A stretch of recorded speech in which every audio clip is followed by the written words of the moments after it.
Bueno, anticipamos ya, Benja, a nuestro siguiente invitado. Tenemos muchos temas partiendo por la inflación y también para entender el movimiento de las monedas. Y para esto nos acompaña Luis Felipe Alarcón, economista jefe de Euroamérica. ¿Cómo estás, Luis Felipe? Gracias por acompañarnos.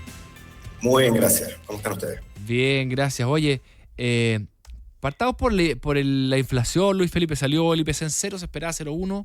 ¿Algo que destacar? ¿Te sorprendió? ¿Te parece en línea? Bueno, nosotros particularmente en América teníamos cero Ah, de ya. expectativa.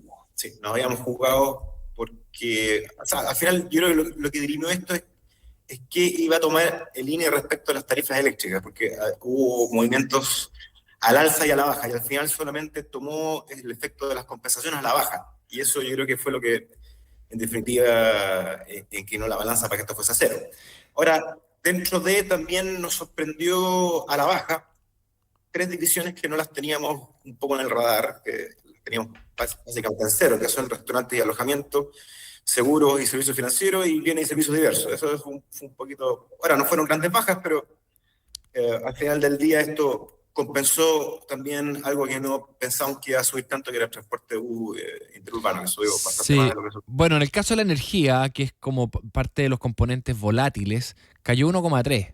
Si uno saca los elementos más volátiles y se queda con el IPC, menos energía y menos alimentos, 0,1. Si saca todos los volátiles, 0,2. Eso ya Bueno, parece un número más razonable, ¿no? claro, es un número relativamente normal para el mes de febrero. O sea, Claro.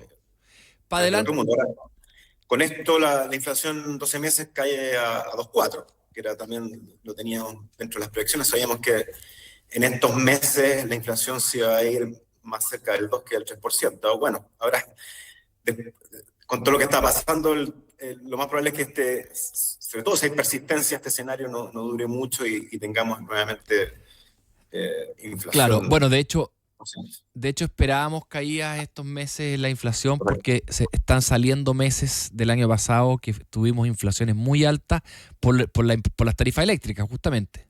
Efecto base, exacto. Efecto base. Y también pareciera, Luis Felipe, por lo menos para mí, una buena noticia que nos pille con la inflación más baja, que el entorno económico del país sea con inflación más baja, porque vamos a tener que enfrentar probablemente las consecuencias de la subida del precio del petróleo. Correcto. ¿Cuánto y cómo no crees que nos va a pegar eso? A ver, el cuánto va a depender al final de cómo se expansionen los precios, que hoy día esto es noticia en desarrollo, es muy difícil predecir qué es lo que va a pasar en definitiva, sobre todo o sea, con la volatilidad de Trump, que al final del día que toman las decisiones. Y esto lamentablemente partió más bien pensando en un escenario que parecido, los mercados pensaban un escenario parecido al de esta guerra de los 12 días del año pasado, pero rápidamente nos empezamos a dar cuenta de que esto puede durar bastante más. El mismo Trump anunció primero que esto podría ser unos días, después 4 semanas, después el secretario de Guerra, que se llama ahora el ministerio en Estados Unidos, dijo que podría ser hasta 8 semanas, después no se descarta de plano que puede haber invasión terrestre, entonces Habló de septiembre, ayer. sí, y empiezan a participar más Pero países que no estaban en el radar, se entonces hablaron ayer de septiembre, pero ¿será creíble ese dato? Porque que Estados Unidos anuncie, como que se les filtró, de que están pensando que la guerra termina en septiembre, para mí es más parte de una estrategia comunicacional, de mandar el mensaje de que expectativas, tenemos manejo de plata y expectativas. balas hasta septiembre por lo menos, digamos. Hay que, no sé, ese tipo de mensajes más que me cuesta creer que se les filtre algo así.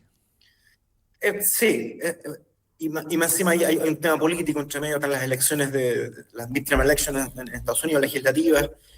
Sabemos que la opinión norteamericana no es favorable a la guerra, entonces hay muchos elementos cruzados acá. Está toda la discusión de la affordability en Estados Unidos, por supuesto que esto, independiente de la contención que se pueda hacer a través de los mercados por parte de Estados Unidos, los precios van a subir sí o sí. Mm. El precio al consumidor en Estados Unidos de la gasolina van a subir sí o sí, Ya puede subir subió la menos. gasolina, ya están como en $4 el barril, el galón. Exacto, ellos transmiten los precios al tiro, no tienen el sistema de protección que tenemos nosotros que un poco los amortigua. Hablando de eso, ya nosotros estamos calculando IPC marzo con una incidencia entre 0,1 y 0,15 producto de esto. alza del tipo de cambio y también del alza de los precios del 0,1, combustible. 0,15 más o en total. Más de lo que había ya. O sea, no estamos saltando de una inflación del 0,4 al 0,55 en este minuto. Ah, ya, o sea, ¿tú crees que ya en el mes ya, tú ya estás calculando Sí, un impacto o de sea, de 0,15 hecho ya por lo que ya, ya pasó el petróleo y eso? o sea, por lo que ya hay sobre la mesa, podríamos tener perfectamente un alza de 50 pesos a lo largo del mes. 50 pesos en la UF. 50 pesos, perdón, en los precios de los combustibles. Ah, perdón, en los precios. Es que también hubo una subida de más de 50 pesos en el dólar, que uno dice, ¿qué? O está 9,20 y tanto, 27, ponte tú ahora. Está muy, muy volátil. ¿Qué pasó? Está bien, volátil, pero para el alza, o sea, para el mismo lado siempre.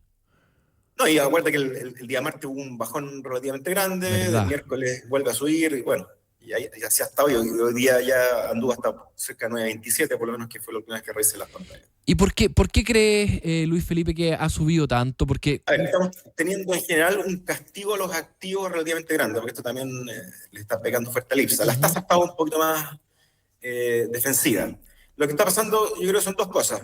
Uno, la exposición que tiene Chile a este tipo de conflictos es bien grande, producto de que no producimos prácticamente nada de petróleo y nuestro producto estrella cobre ha estado dentro de los más castigados. O sea, el precio del cobre ya está bastante lejos ya de los $6, está trazándose en torno a 5,75, 5,80.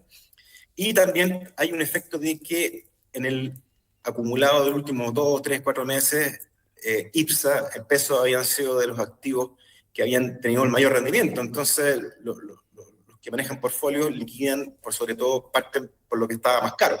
Y nosotros estábamos ahí prácticamente en el segundo o tercer lugar de la lista. O sea, yo creo que o diría sea, que hay una esa es parte que tú dices que están aprovechando de tomar ganancias en los activos que habían Exacto. subido harto y el IPSA en dólares había subido harto. Eso es una. Muchísimo, Ya, pero eso muchísimo. es una razón como de portafolio, más financiera, más Yes. táctica. Así es. Pero a mí me da la impresión, Luis Felipe, que también hay algo más estructural, porque cuando yo miro, típico que salen los informes, los bancos gringos todos publican, oye, con la subida de precios de $10 por barril, ¿a quién le pega más? Chile aparece siempre mal rankeado, aparece en los Sí, países más expuestos en correcto. términos de lo que importan de petróleo, por una parte, y también que quiero conversar contigo por otro lado.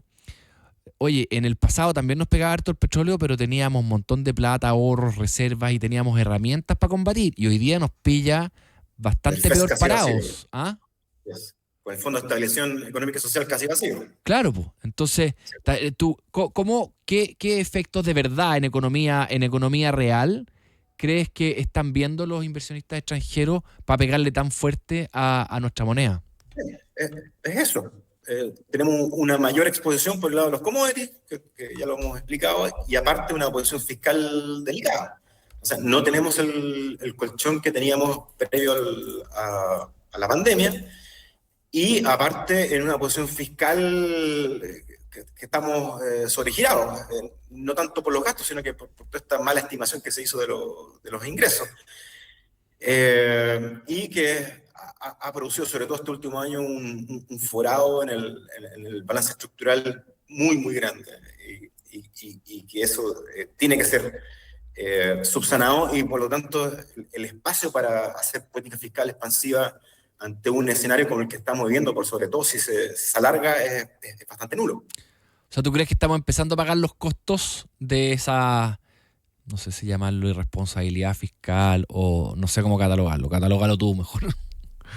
Sí, ¿no? Y también vamos a pagar los platos rotos de todos estos subsidios bastante temerarios que se hizo en época de pandemia, los retiros de fondos de pensiones. O sea, todo esto de tirar la casa por la ventana sin pensar en que hacia adelante siempre hay shocks, y sobre todo en un mundo que estamos viviendo hoy, donde las grandes potencias están empezando un poco a soslayar lo que es el derecho internacional, empiezan a hacer lo que se les ocurre, y países como nosotros sufrimos eh, con, Claro. con bastante amplificación lo que pueda pasar o no pasar en este tipo de escenarios. Hubo una época en torno a los 2000 donde cuando habían este tipo de crisis los emergentes pero sufrían muchísimo. O sea, se decía, Estados Unidos se resfría y a nosotros nos da gripe, ¿te acordáis? O estornuda y a Sí, nosotros nos ¿no? da gripe. Eh, Y, Dale. y sobre todo, yo diría hasta el 2015, o sea, entre el 95 y el 2015, que nosotros teníamos una estructura macroeconómica muy defensiva. De hecho, lo que tú dices es súper cierto. La mayor parte de los emergentes sufría mucho Y Chile tenía un comportamiento casi de safe haven, o sea, era muy notable. Ahora eso yo creo que ya no lo tenemos. Y si esto se va de las manos, se descontrola, vamos a sufrir. O sea, y yo creo que hay que prepararse un poco. Si bien hay que esperar lo mejor, hay que prepararse para lo peor, como Ya. dice el... ¿Qué significa, Luis Felipe Alarcón, economista jefe de Euroamérica, qué significa prepararse para lo peor? Bueno, leía hace no mucho un reporte, creo que era de JP Morgan, que decía que ellos calculaban que 25 días podía estar en la práctica cerrado el estrecho de Hormuz sin tener grandes efectos en los precios del petróleo. Y hoy día me desayuno con que ajustaron ese cálculo a 3 días. O sea, según ellos, dentro de 3 días, 4 días más, el petróleo podría pasar la barrera de los $100. No sé si Es que es ahí lo que no sé si pasó.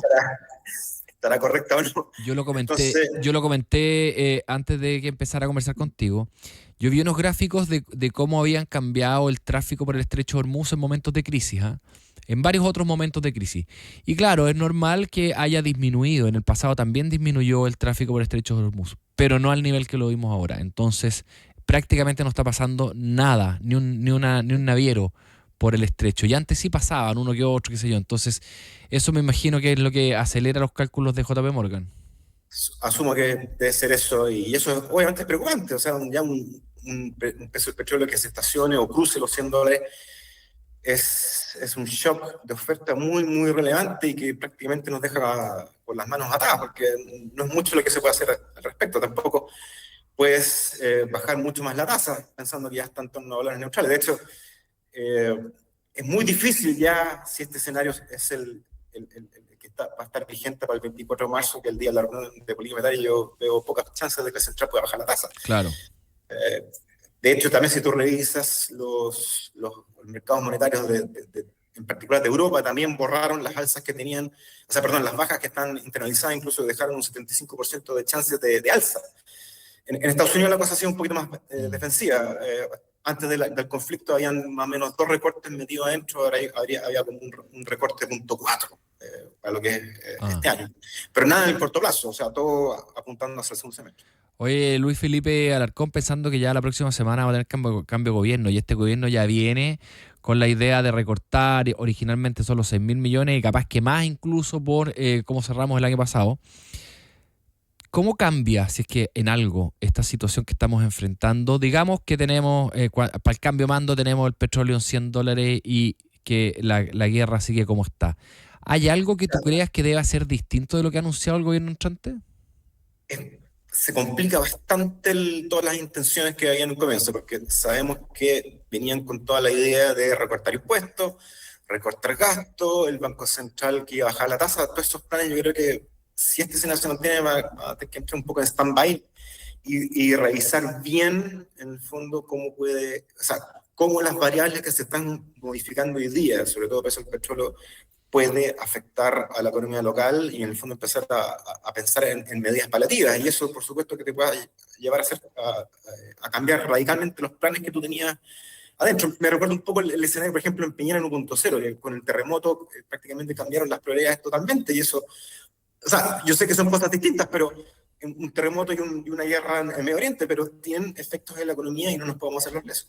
¿Y tú crees que podría tener que postergar la baja de impuestos a propósito de esto? No, explícanos, por favor, cómo estás viendo la cadena de eventos. ¿Por qué?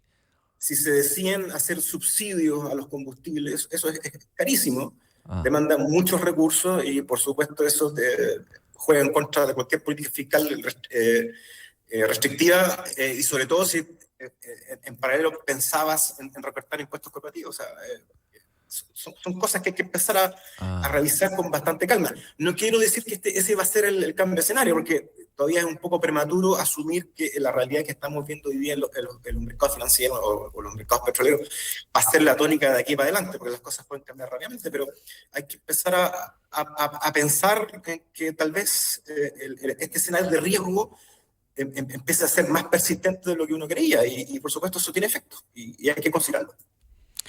Clarísimo, buenos puntos. Muchas gracias por la conversa, Luis Felipe Alarcón, economista jefe de Euroamérica. Que tengas buen día y buen fin de semana.